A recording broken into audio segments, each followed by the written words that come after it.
जानता हूँ एक ऐसे शख्स को मैं भी मुनीर, जानता हूँ एक ऐसे शख्स को मैं भी मुनीर, गम से पत्थर हो गया कभी रोया नहीं। अस्सलाम वालेकुम मुअज़्ज़ज़ नाज़रीन, आज सियासी आलमी सियासी मंजरनामे की सूरत में मैं आपको अपना दर्द पेश करता हूँ। आप इस दर्द को ज़रा सुनिएगा। ये दर्द मेरे गज़ा फ़लस्तीनी भाइयों के लिए है कि किस तरह उन पर ये गम और बर्बरियत और वहशियत के पहाड़ तोड़े जाते हैं। कल जबालिया कैंप में ये जो वाक़या हुआ, कैंप जहाँ पर भी होता है दुनिया भर में उसको समझा जाता है, चाहे वो जंग के दौरान ही क्यों न बना हो, समझा जाता है कि ये कैंप जो है इसमें मासूम लोग हैं, ख़वातीन हैं, बच्चे हैं, बूढ़े हैं, बीमार हैं, वहाँ पे ऐसे लोग रहते हैं। मगर इस सियासी मंजरनामे में मैं आपको अपना जो दर्द बयान कर रहा हूँ वो मैं बयान करना ये चाह रहा था कि ये याद रखिएगा कि गज़ा पर हमले में सिर्फ इसराइल ही मुलविस नहीं है। इसराइल क्या है? इसराइल तो यूँ समझिए कि इसराइल तो किराए के टट्टू हैं। इसराइल तो कुछ भी नहीं है बज़ाते खुद, इसका वजूद ही नहीं है, मगर वक्त की यजीदियत उनके हाथ में है। कहने का मतलब मेरा यह है कि यजीदियत पर कि देखिए यजीद ने भी तो कभी जुल्म किया था, मगर यजीद नहीं रहा, हुसैन ही रहे हैं। इसी तरह ये यजीद ख़त्म होगा, इंशाल्लाह इनका भी ख़ात्मा होगा, हुसैन ही ज़िंदा रहेंगे। कल इस्लामी रिपब्लिक ईरान के सदर अली ख़ामनेई साहिब ने एक तेहरान में एक यूनिवर्सिटी में तलबा को बताया कि कम अज़ कम मुसलमान उम्मत को इस वक्त इसराइल को तेल नहीं देना चाहिए। कम अज़ कम वो कहता है कम अज़ कम तेल नहीं देना चाहिए, कम अज़ कम खुराक नहीं देना चाहिए। अगर वो गज़ा और फ़लस्तीन के मुसलमान भाइयों के लिए, हमारे भाइयों के लिए अगर वो इमदाद के रास्ते रोक रहे हैं तो इनका तेल कहाँ से जाता है? तो ये तेल भी तो रोकें। वो जो मैं शुरू में कह रहा था कि गज़ा पर सिर्फ जो है इसराइल ही मुलविस नहीं है इस हमले में, वो तो किराए के टट्टू हैं। क्या इसमें मुसलमान ममालिक भी शामिल है? तेल कहाँ से जाता है वहाँ पे? तो उम्मीद है आप जो मैं आपको समझाना चाहता हूँ वो समझ चुके होंगे आप।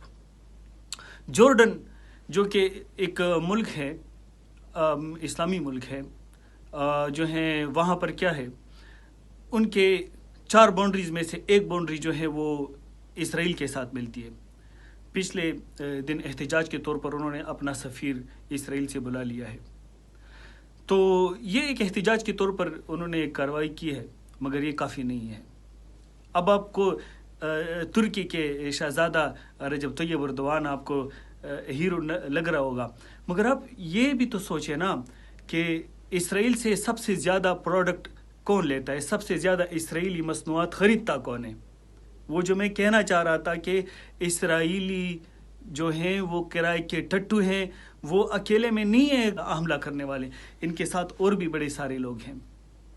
अब गम की एक बात ये भी है कि जो है अमेरिका के दफ्तर ख़ारजा से जो जॉन कर्बी है, तो जॉन कर्बी ने क्या किया? जॉन कर्बी कहता है कि जो वज़ीर दाखिला है सऊदी अरबिया का, तो उन्होंने इस पर रज़ामंदी ज़ाहिर की है कि जो जंग है गज़ा और इसराइल के दरमियान जो जंग है, इसके ख़ात्मे पर, देखो जंग के ख़ात्मे के बाद इसराइल के साथ हम वो जो माहिदा था, जो ताल्लुक़ात थे, उसकी बहाली की तरफ आएंगे।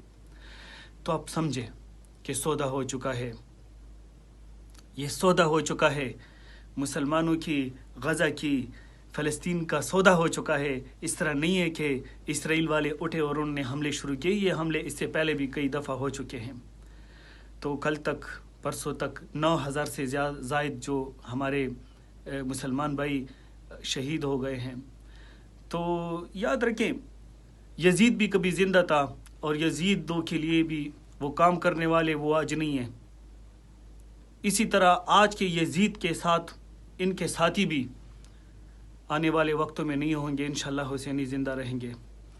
तो ये मेरा दर्द था कि मैंने आपके साथ शेयर किया تو آپ بھی ذرا سیاسی منظرنامے پہ اپنا ایک لکیر، ایک کمنٹ ڈالیے گا تاکہ پتہ چلے کہ آپ بھی حسینیوں کے قطار میں ہیں، حسینیوں کے صف میں کھڑے ہیں، نہ کہ یزیدوں کے۔ موت کیا چیز ہے کہ ہمیں کوئی مارے گا؟ موت نے تو ایک دن آنا ہے۔ سوچئے ذرا، جو لوگ یزید کے ساتھی بنے تھے اس کے ڈر سے کچھ نہیں کہہ رہے تھے، کیا وہ آج زندہ ہے؟ وہ بھی نہیں ہے، وہ بھی مرے ہوئے ہیں، اور وہ جو حسینی تھے وہ بھی شہید ہو گئے ہیں۔ انشاءاللہ ملیں گے اگلے ویڈیو میں، تب تک اللہ حافظ۔